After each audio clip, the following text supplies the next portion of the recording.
Oh, she's gotta come in here then. She here? What She time not is here? in here today? Tammy? Oh, Tammy, I thought you needed a shot. Yeah. No. So Tammy's gonna do that spot where she's talking about the PPE, is that what?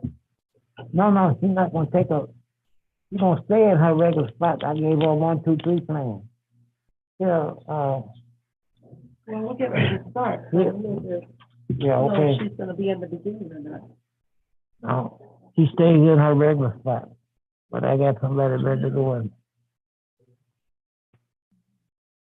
What? Whatever.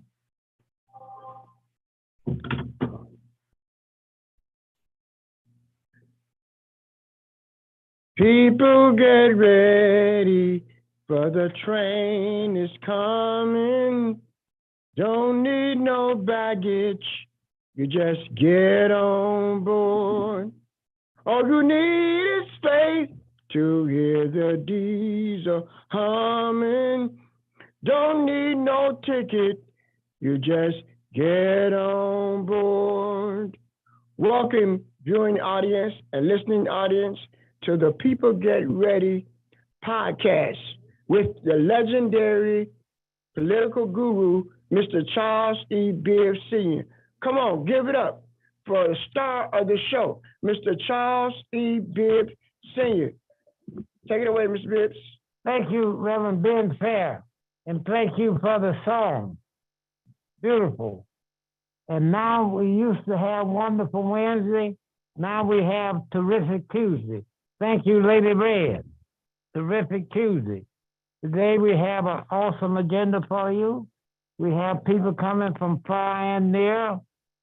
We have state representatives bringing us a report all the way from Columbus, Ohio, of what had happened in the last few days. We have Judge Michael Ryan, juvenile court judge, be joining us shortly. We're expecting Reverend E.T. Cavanaugh, pastor of Greater Abyssinia Baptist Church, and also chairman of the board of Greater Cleveland SCLC. He'll be joining us and bringing us up to date on what's going on with the protests against Sharon Williams. And he also will be sharing with us his hometown has put him in his museum, and we'll get a chance to know about that. So I want to congratulate everybody coming aboard as we start off our first Tuesday event. As I said earlier, we'll be going on Tuesdays from now on, and we're looking for everyone to join us. And I'll be expecting Miss Tammy to come in soon. Miss Tammy Kennedy be coming forward, and she'll be sharing some new information on us with the new opportunity that she joined. Miss Tammy Kennedy is joining us right now.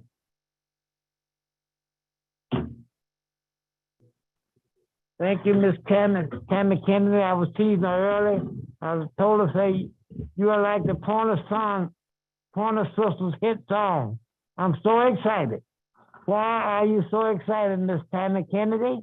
Hello, Mr. Bibb and your listening audience. Yes, I'm very excited because today I got some excellent news. Cuyahoga County numbers as far as the PPE and the coronavirus, our numbers have declined as far as how many people are, we were at the top as far as infections. But as of today, apparently as of December, we are at the bottom. We are now like no longer the worst in the state. We're actually the highest as far as, combating the virus, as far as the numbers go. So I'm very excited because I was given the opportunity to bring PPE and hygiene and sanitation supplies to Cuyahoga County all year. So every month I'll be bringing with some other grassroots organizers PPE and hygiene supplies. So our first distribution will be next week. And so next week we'll have a shipment come in, and I'll have people who will be distributing for me. I'm not doing a drive-through distribution myself because it's cold outside. So what we're gonna do is have organizers pick up the supplies at a location, to be designated, and it's gonna be in Glenville, somewhere on the east side. I'll have the final designation this Friday. And we will be giving out free PPE and hygiene and sanitation supplies. Now, we were doing this already for the last 6 months as the collective, but that project ended the first part of January. And so now we are the collective, I'm also proud of that. We are getting additional funding because we need a warehouse. We had a warehouse for 6 months, but the lease ran out. We only had it for 6 months. So now we're doing it again. So we're gonna start next week, actually, with a distribution. You can reach me, well, I'm on Facebook. I don't have a Facebook page for the Greater Cleveland Distribution Collective, but that's my new organization. It's the Greater Cleveland Distribution Collective. And so that organization, as well as the collective, will be distributing free hygiene supplies, sanitation supplies, and PPE. Great. Thank you very kindly. Oh, you're welcome. And we'll be calling on you again later on in the show with some more additional information I want you to share with our viewing audience. Okay. I want to know if Mr. Garfield is here in the house.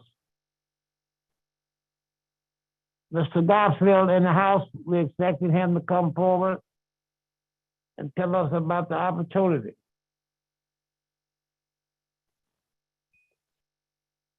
Living fair, we signed up some parcels today to receive the goods. Yes, sir. And the PPE. PPE. And we're trying to get a couple of dozen parcels. So we want to help a lot of churches get this equipment that we're getting to pass out this afternoon to free for the community. Okay. All right. You saying that you need a Mr. Garfield? Yeah. Yeah.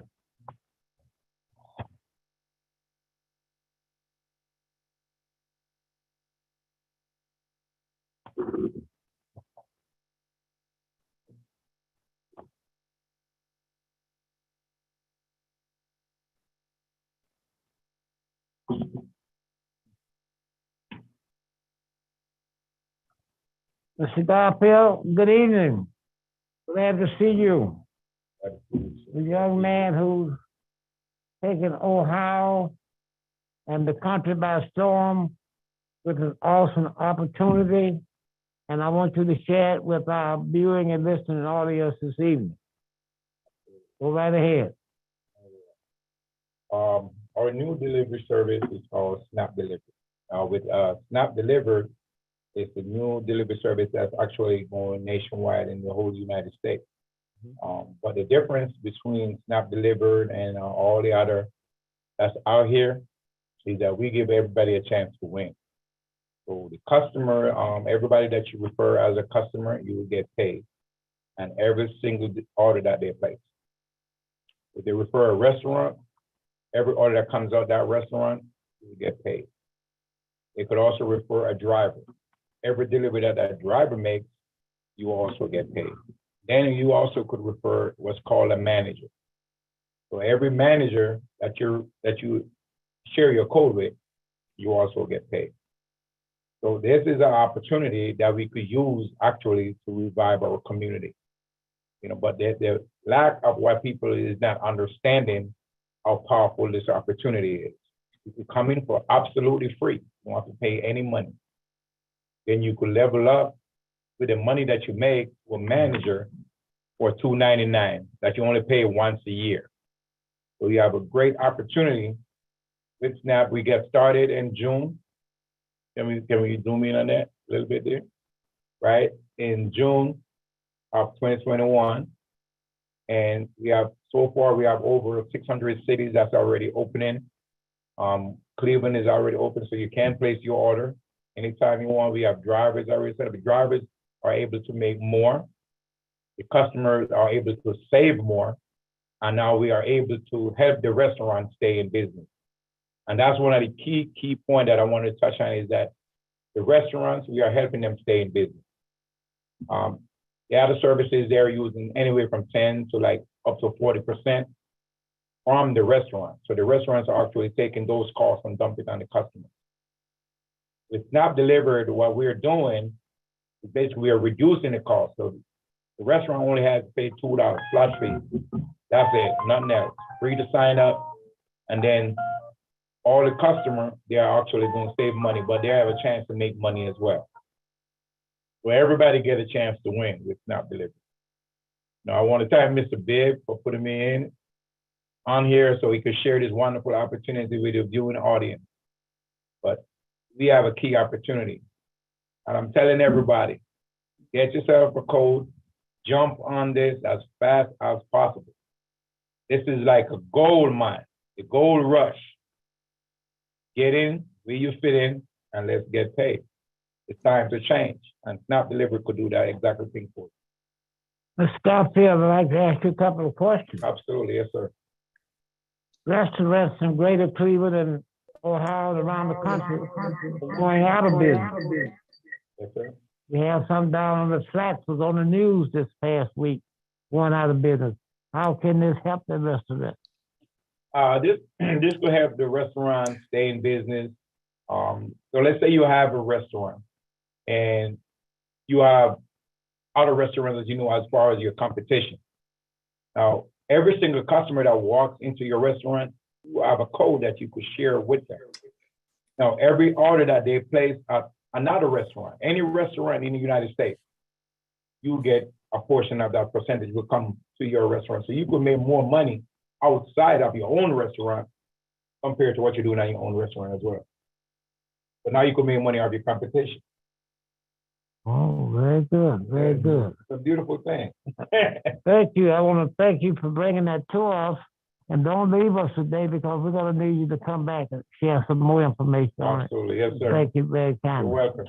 And Ms. Candace Jones will be giving us a commercial. Thank you, Ms. Candace Jones.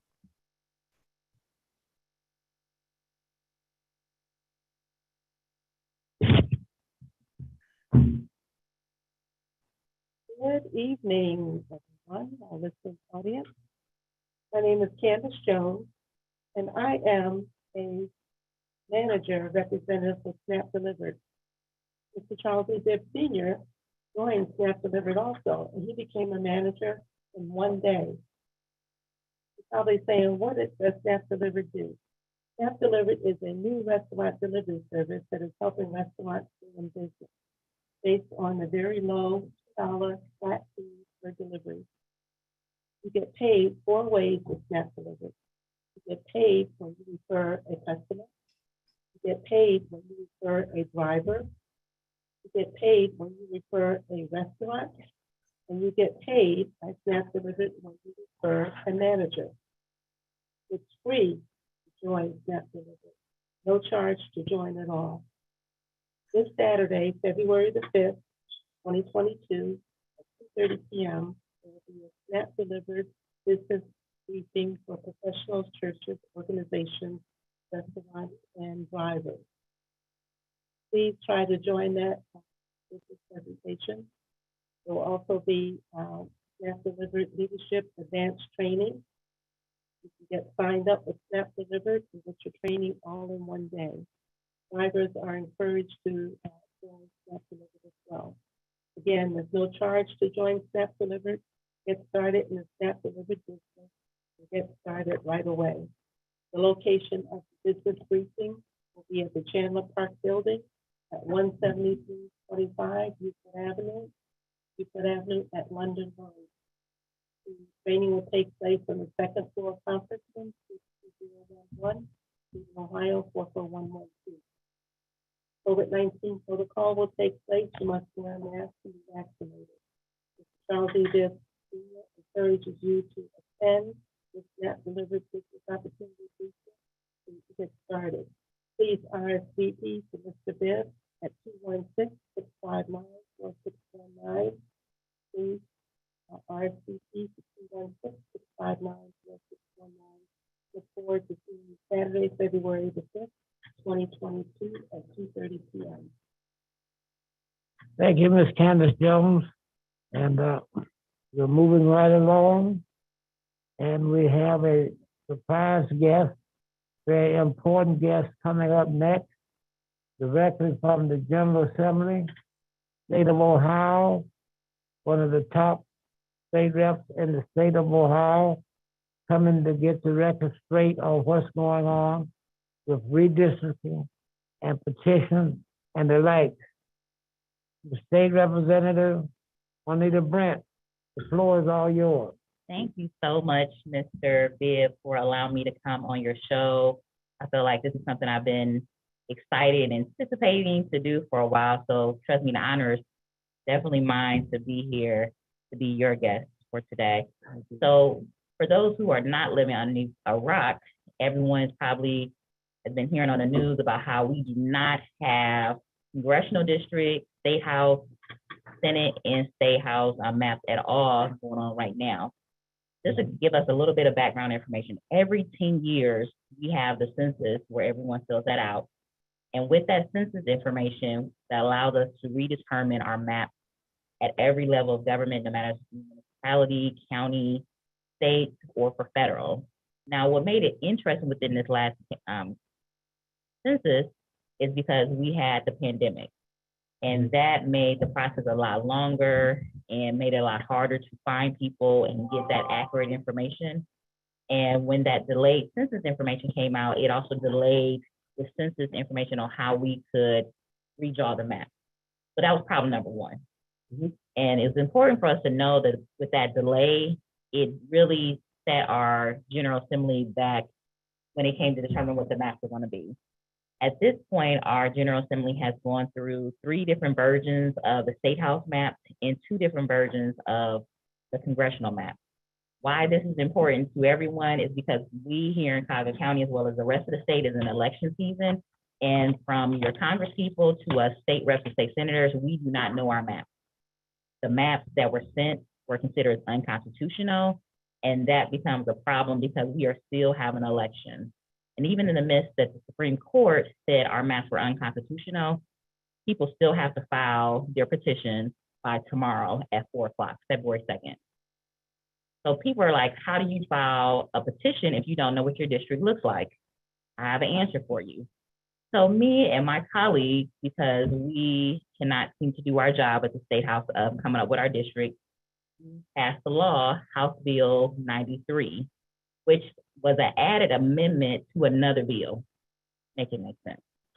So this amendment to House Bill 93 will allow any person who wants to run for state central committee person, Congress, state rep, and state senator. All they have to do when they want to file their petition is to get anyone from their selected party within their county to sign their petition. That throws a major curveball because what we are saying to the public is that someone can be put on the ballot without the initial support of those in the district. And one thing that I was very upset about this is that we could have resolved this if we would have had the maps done in a timely manner. And even though we had a shorter time frame to draw the map, it was still done. It still could have been done in a timely manner to get that done. And I feel like this is a once in a lifetime situation where people will be on the ballot without the support and representation of the district that they live in. So we have to be very mindful of what precedent this sets for our communities when it comes to representation and who's really backing who when it comes to their communities. And it's give and takes with this. It's been very helpful because, being that Cuyahoga County is the mostly Democratic area, I could go to an event with a lot of Democrats and just get a bunch of signatures, but that doesn't particularly represent the people who may be in my district. But at the same time, who want to be in my district because the maps were considered unconstitutional. So we don't even know what our districts are looking like, even though we're running for a re-election for office. Also, this amendment that was added to House Bill 93 gives the Board of Elections time to determine what needs to happen with the process. So somebody's asking like, well, what is the Board of Elections doing with our petitions? They're literally just putting them in a vault. So if you look at the Board of Elections website, they are not saying who has declared as a candidate in any of these races. They can't. And the reason why they can't, because they don't have a district to say that these signatures are valid or not valid, because we do not have district lines. So it will be a while, and we are hoping to hear from the Supreme Court again and actually say that, I'm hoping they say these maps are unconstitutional. And everyone, particularly here in Cobb County, and I'm just gonna be honest with you, us Black people should be very concerned about these maps. Because one thing we are lacking in these maps is adequate representation.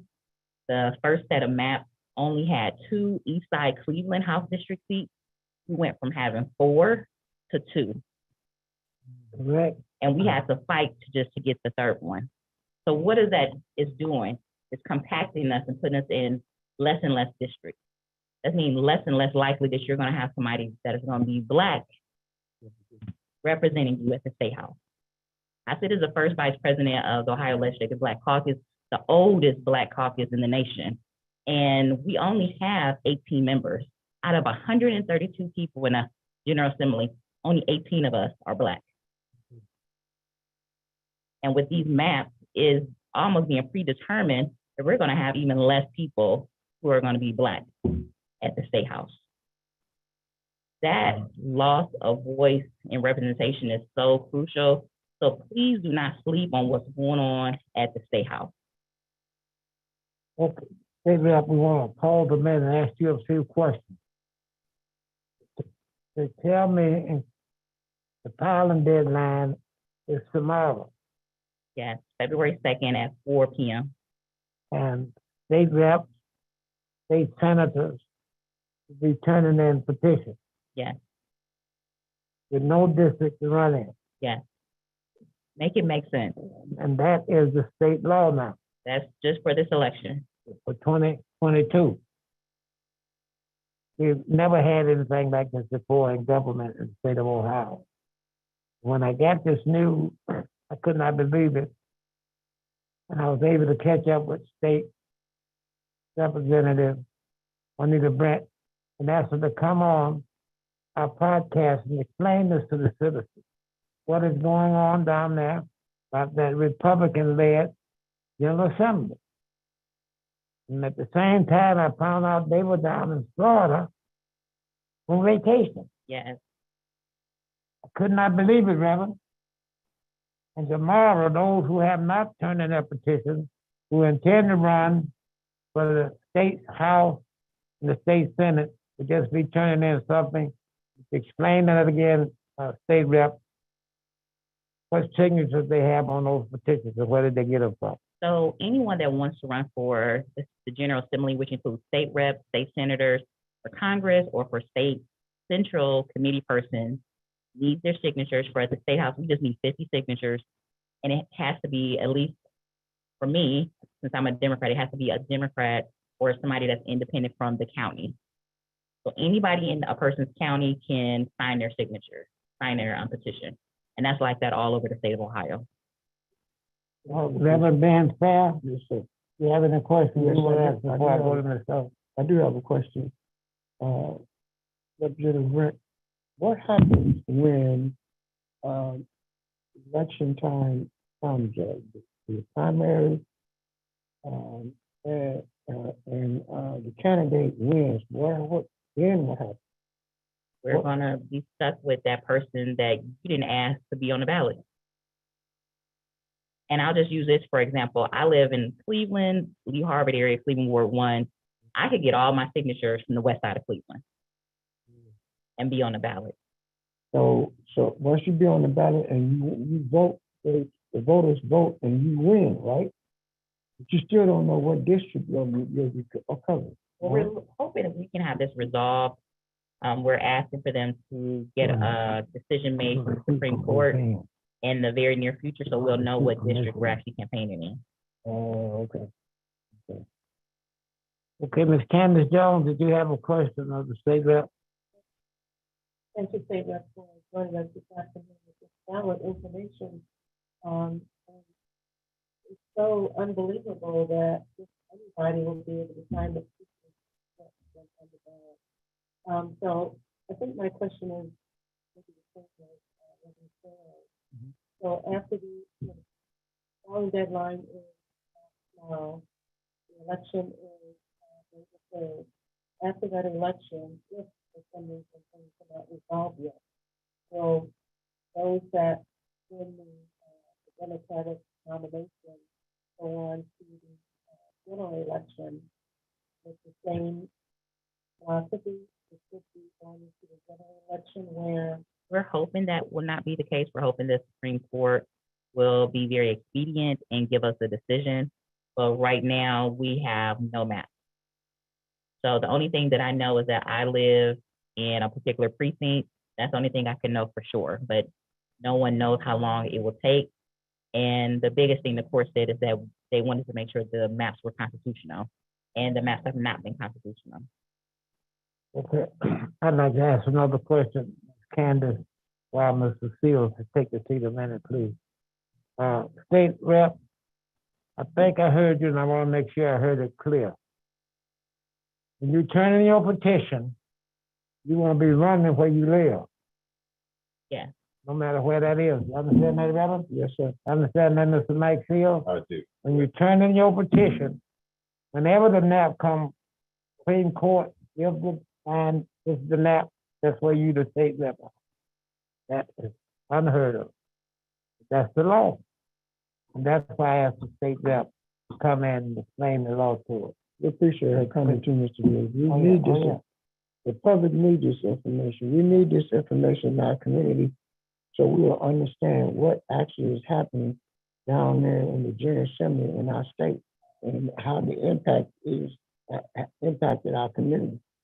Thank We you. have to really pay attention to what's happening. Elections have consequences, and we have not been good stewards of our privilege to be able to vote here within the state of Ohio.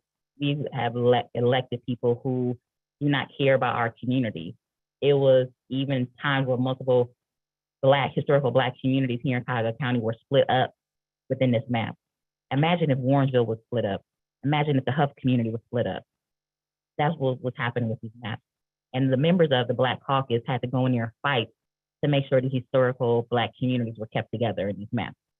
Thank you very Thank much. you. Thank you so very much. We appreciate it. Mr. Mike Seals, who is president of the Cleveland Ward 7 Democratic Club. You have a question of, Thank you for coming. My question is, according to what I've read, as of Thursday, they passed a House Bill 92, which I'm going to say it's put an amendment into House Bill 93 to loosen the restrictions on this. And so, is that common for them to slide something to a major bill? Because it's my understanding that it was the domestic violence bill that they put it in. So that is so true, Mr. Seal. It's like always a bait and switch. And there's been so many different times where different if it's talk about our vaccine mandate and now talking about our election laws when it comes to petitions, where the bill had one intent and then an amendment was put in there something else. So it was a bait and switch. How do we talk about domestic violence and protecting those who really need the most protection? And now we're adding something about the election. That's not even the intent of the bill. It's just very problematic. And so people have to be very aware of what's going on. I highly suggest that everyone go to ohiochannel.org. You can watch all of our sessions, past and present, on ohiochannel.org. So if you really want to see what people are doing, if people are showing up, if people are saying anything, because the most problematic thing with all of that, sometimes people don't say anything. I personally voted no for the concurrent vote, and that's what it's called, a concurrent vote for House Bill 93. When House Bill 93 first came out of the House, I voted for it because it was a bill to protect domestic violence victims. When it came back from the Senate with this added amendment, I voted no for it because the Republicans that are in charge of the House and the Senate should have planned accordingly so we wouldn't even fall into this situation. At this point, the primary day should just be moved. That's We should have been moving the petition filing hit deadline, but they want to play games with our communities. They want to make sure that we do not have a voice. They want to make sure we do not have enough time to organize. And that's why I've been very intentional. When I see things, I'm saying something. So even like today, I'm passing out the information because they get over on us because a lot of our folks don't read. Exactly. So even for my office, this information got sent out to thousands of people. Most people are not even reading the emails. They're not watching us on ohiochannel.org, and they're not showing up to the State House. And here's one of the issues that I've been hearing out of a lot of the potential candidates, is that they don't even know that this amendment has been put in the bill. I mean, a lot of us didn't realize that it fit into the House bill until like Saturday. So, which really only gave us 3 or 4 days to gather our signatures, because at our Cuyahoga County Cuyahoga County Board of Elections, when you pull a state petition, what they tell you is that don't get signatures until the Ohio Supreme Court has made a decision. So there's a lot of candidates who were under the impression up until, and there's still some who don't, like you say, are not abreast of what's on, because it's sort of put it in unexpectedly. So I guess, I mean, how do we, is there anything that we can do to combat this? Because I know. Let me interfere. It is the law of Ohio. Yeah. The law. That's the end of it. 2022. It's taken care of in the General Assembly. He came to bring us what happened on Wednesday. The law was passed. 3 o'clock sometime on Wednesday. That's the law. We have to live with this law now. So, what we can do going forward, to answer your question, is a level of accountability. I'll say for my office, I send out a weekly email, and I send it up with regarding the map as well as House Bill 93. I encourage anyone who wants to know what's going on about what's going on at the State House, please email my office at rep12@ohiohouse.gov. I would love to add you on, send out that information. I send it out on a regular. We've even been putting things out on social media about it. But this is all to really hurt anybody who really has a real appetite for democracy. That's what that is. It really hurts people who are interested. It helps incumbents and it hurts new candidates, because knowledge is power and people are making sure that people are not informed. So the first thing I did to the 5,000 people I send to every week is I sent the details about House Bill 93. And you know, that brings me to my next question. We in Ward 7. no, that's on the agenda. He's here to tell us about the law at this point. Okay, He's very gonna good. be here. He's coming back. Okay. I'd asked her to stick around because she's gonna get another time. So we have I to did keep have a moving couple more again. questions. That's all right. Now we're gonna move to the agenda. Yeah. I'm being fair.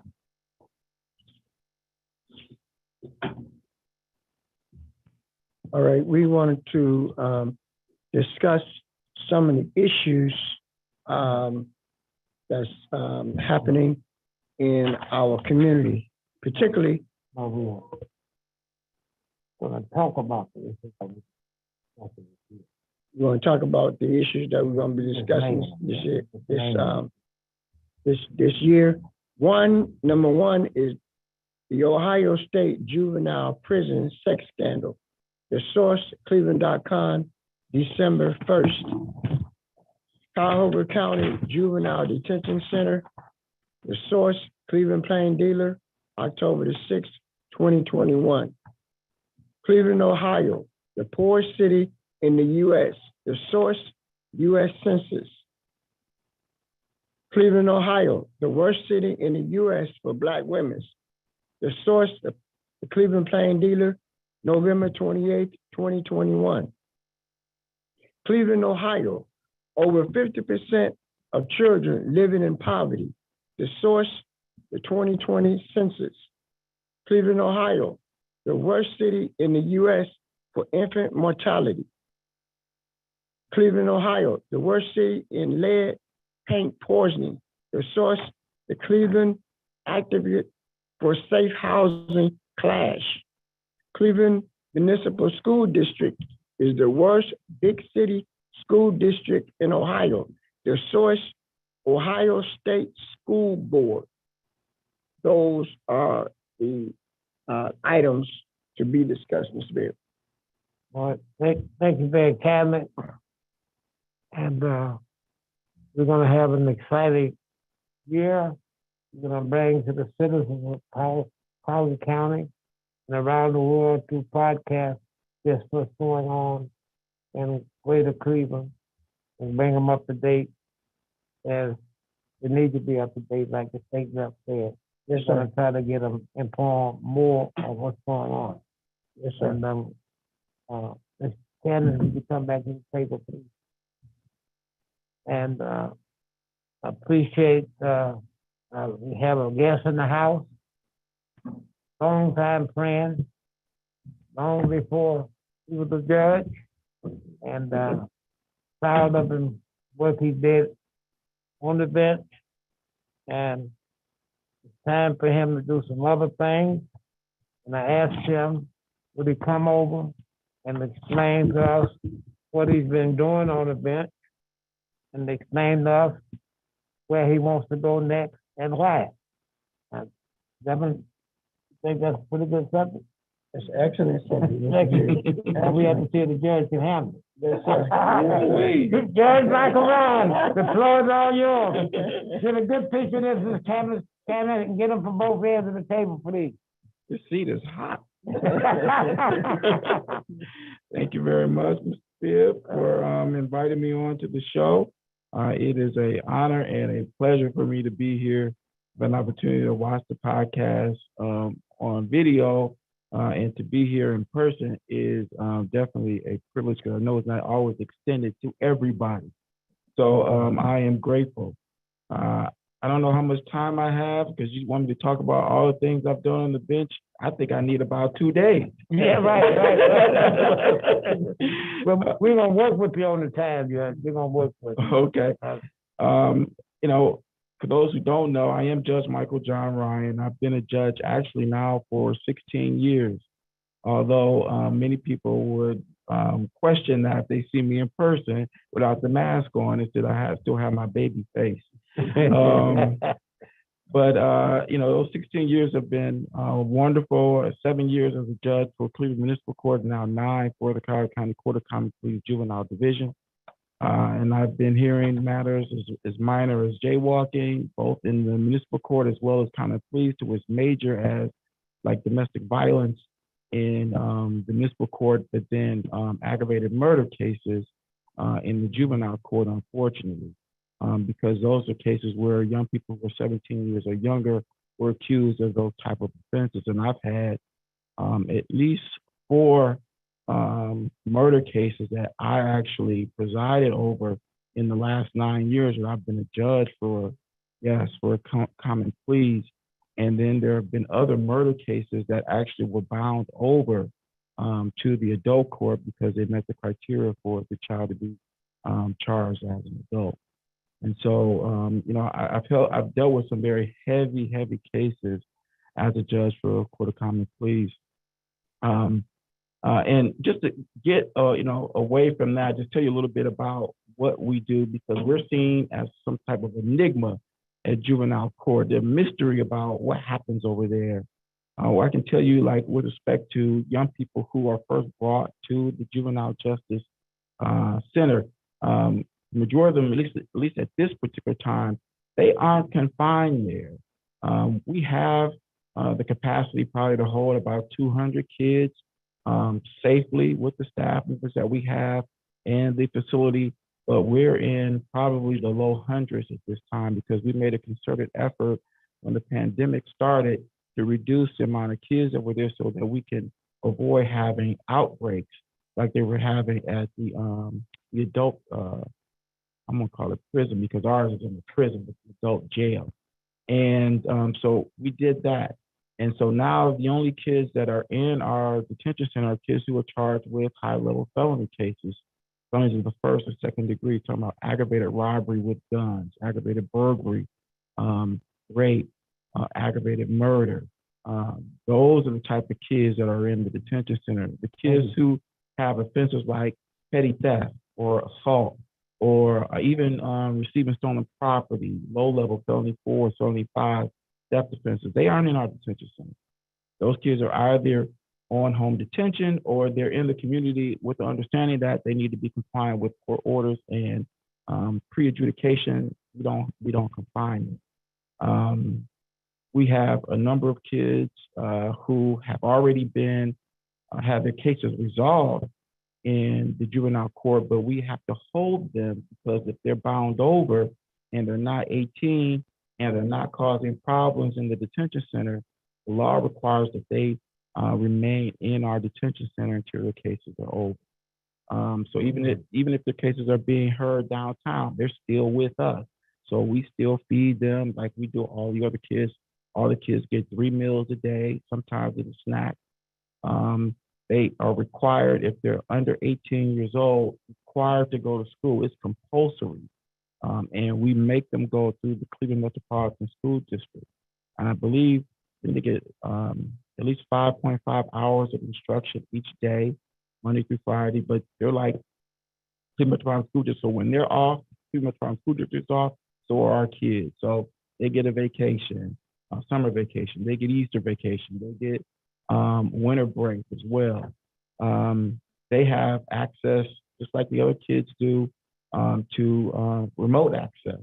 So there was a partnership with one of the foundations, and they actually purchased the laptops for the kids to use in the detention center to make sure that they have opportunity to gain credits. We also have partnerships with Tri-C. So there are some kids who are in our detention center who already received their high school diploma who are taking college credits. Another thing that we have done is we're going to start partnering with Say Yes Cleveland. I don't know if you're familiar with them. They're the scholarship program that works with all the kids who are in Cleveland Metropolitan School District. If they graduate, they will pay tuition for them for free to a 2-year college, 4-year college, and they're also, I think, considering trade schools with them. And before, because the kids were in the detention center, they were kind of missed. But now I have a connection, a personal connection, because my sister is the assistant director for Say Yes Cleveland.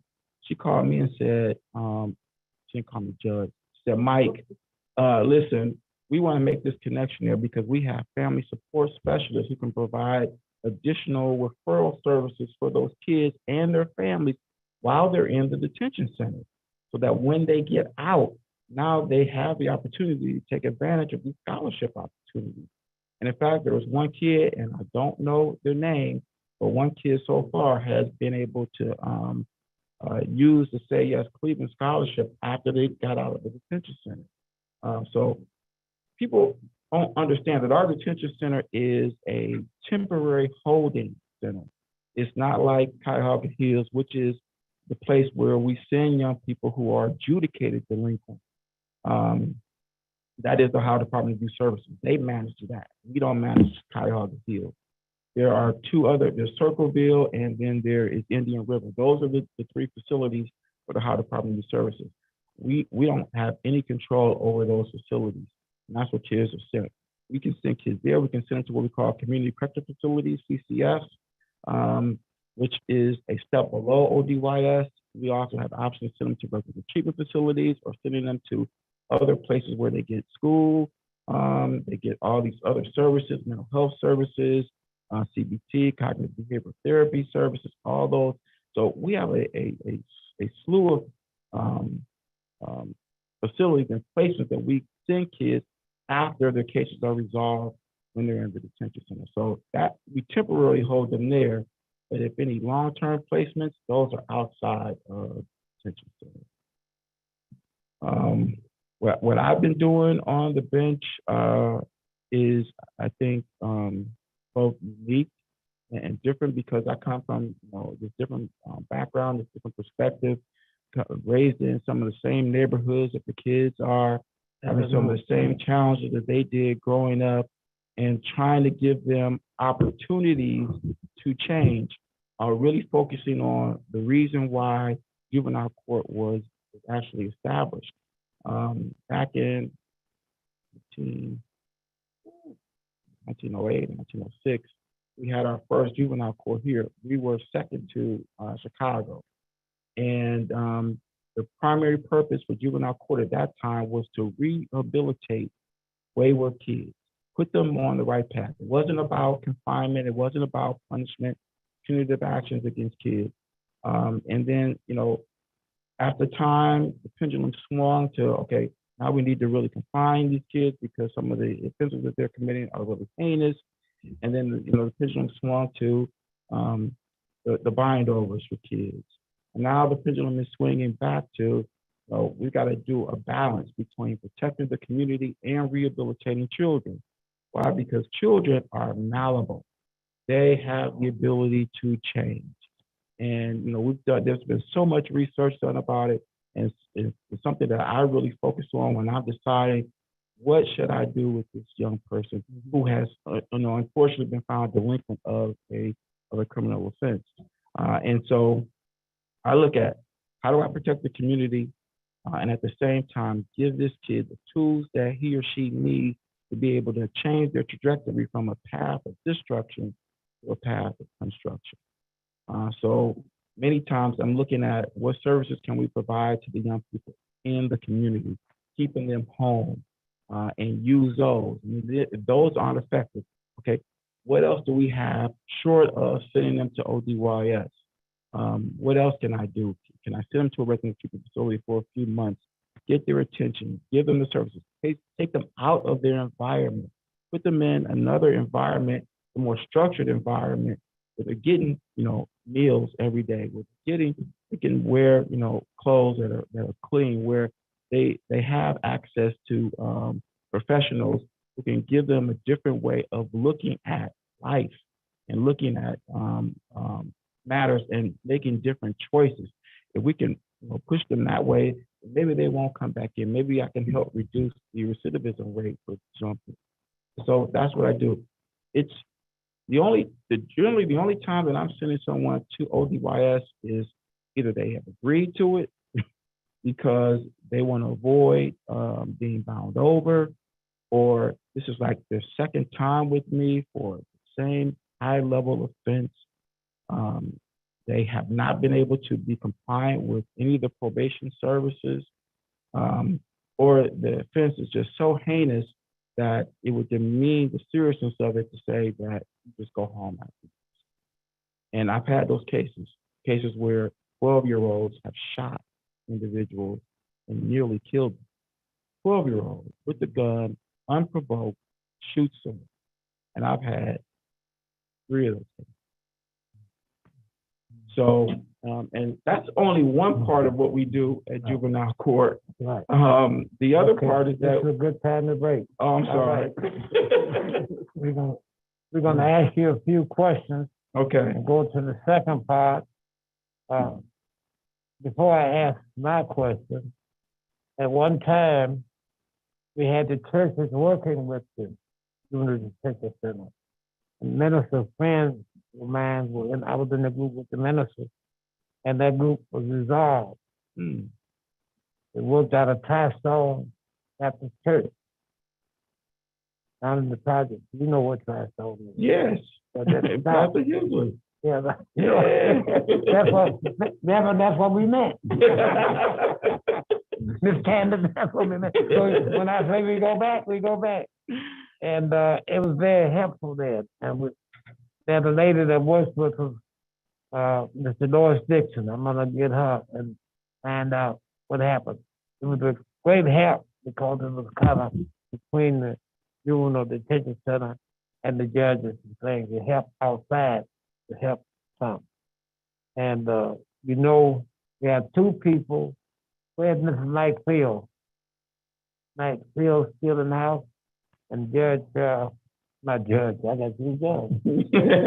Reverend Ben Fair. They're on our committee to work on the juvenile detention center as a result of what was in the plain bill on October the 6th. We're not dealing with that tonight, but I want to know we just set that aside. Okay. Because we're in the middle of a race for May primary, and we want to keep that rolling. This is Mike Seals. He's the Ward 7. 7. Yeah. Executive committee member. Okay. How are you doing, Member. Mr. D? Yes, sir, we know each other. Yes. That's right. And chairman of the Ward 7 Democratic Club. And a couple of things drew our attention. I'm particularly interested, you mentioned laptops. All of them have laptops? Yes, all of the young people who are in the detention center now have laptops. At least that's according to the superintendent. I went down there after I got a letter from Ms. Johnson, which reiterated the issues that were in the plain dealer on October 6th. And so I wanted to see for myself what, if any, changes had been made. And so I told them that I was going to come down one time, and then I purposefully delayed it and went down another time to try to catch them off guard. And so I went through, they gave me a tour of the facilities, and well, everything looks clean. There's one area where there was the riot that is being repaired. Disturbance. What's that? That was a disturbance. The disturbance. It wasn't the a riot. riot. That's their definition. You're I'm right. glad you ain't on the bench. Yeah, I am. All right.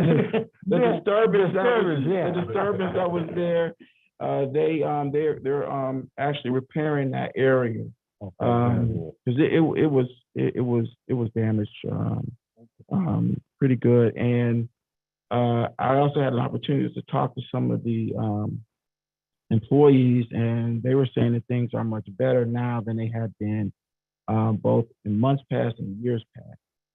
Okay. So the morale is improving in the detention. And what I also saw was what I had rarely seen before was a crowd of people at the time that they were doing the changing of the shifts. And so I asked, well, what's going on? And they said, well, we got more employees, more staff members. And that's something that's helpful with respect to confinement time for the kids. It's helpful in terms of ensuring that there's safety for the kids and the employees. And that I think that was a major issue for those who were detailing some of the problems that were in the detention center. Okay. Your collaboration with Tri-C, stand on that a little bit.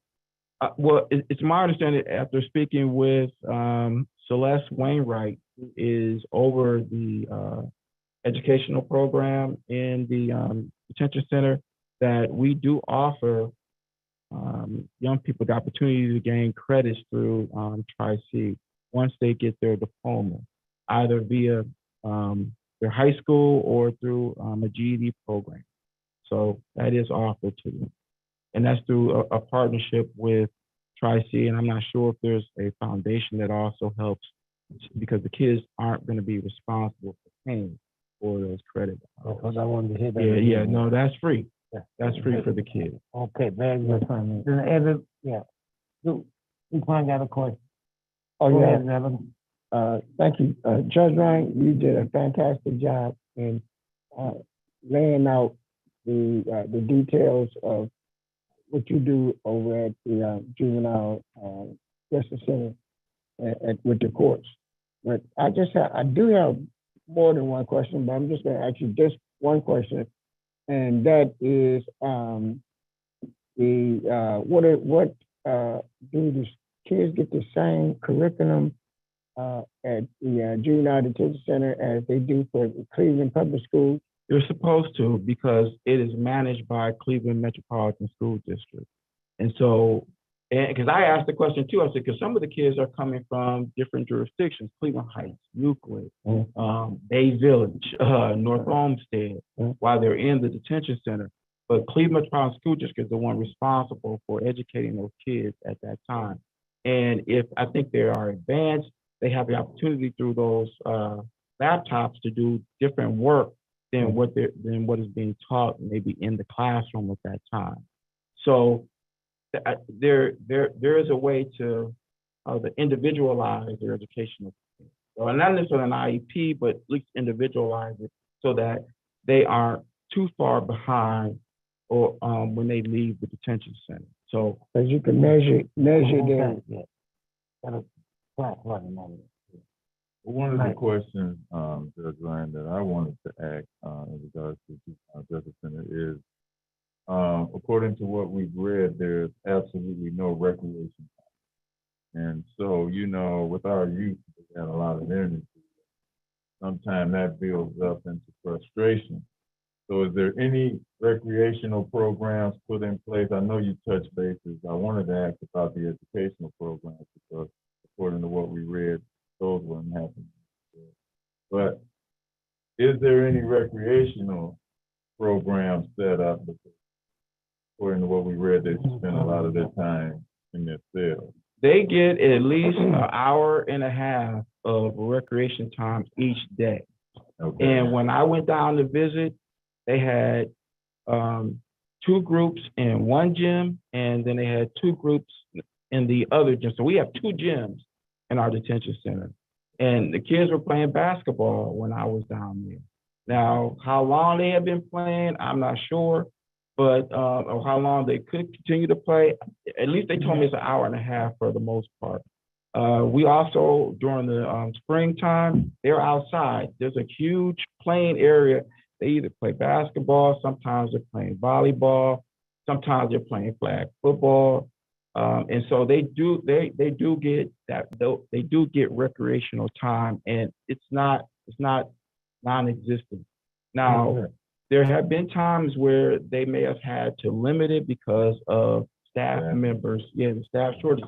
But that is not the problem anymore, at least right now. Very good. Okay. Candace Jones, did you have a Thank you, Judge. question for the judge? Very good. Judge, every now and then I get a chance to do something. We're gonna have to have a recess. That's what you do on the bench, right, Judge? We're gonna recess you, all right? Okay. And you give it Miss Candace Jones. We talked to her on the phone. That's her in person now. And sometime the last part of this month, I want to do it in February. Okay. Yeah. For me to come back? Come back. Okay. Too much for the day, and you got a wealth of information. So we can't keep what our committee is gonna straighten up that over there on hold much longer. But I just wanted to get mixed up with you. All right, thank you. You're welcome. Thank you very kindly, Judge. Thank you, Judge. Judge. Appreciate it. Judge, how old is the youngest baby now? He is 24. and about to get married. Yeah. Oh, my goodness. And my daughter's getting married in June, and the baby gets married in July. So we're gonna be busy. I said that to Thank see how that you. time flies. So when I met the judge as child. How old was Mike then? I think he was only like 4 or 5 years old. Good. Okay. We got how many minutes? All right. Thank you. Thank you, Brother Mike. All right. All right. Now I'm gonna close, Ms. Candace, you can give us a commercial while I get my thoughts together. And Ms. Jones, commercial about now.